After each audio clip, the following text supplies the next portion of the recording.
सकाळी 8 वाजता आम्ही पोहोचलो आमच्या वरिष्ठ मित्रांच्या घरी आणि टकाटक होऊन नाश्ता केला आणि चहा पिऊन निसर्गरम्य रस्त्याने आम्ही निघालो श्री मार्लेश्वर महादेवाच्या मंदिराकडे.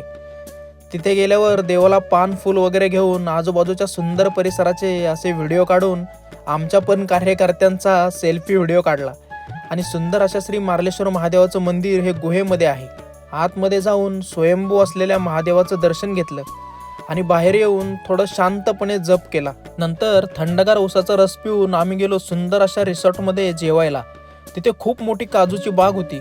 त्यामधून काकाच्या मदतीने थोडे काजूचे बोंड खाण्यासाठी काढले आणि त्यावर मीठ मसाला टाकून मी पहिल्यांदाच एवढे भारी असे काजूचे बोंड खाल्ले बरं का.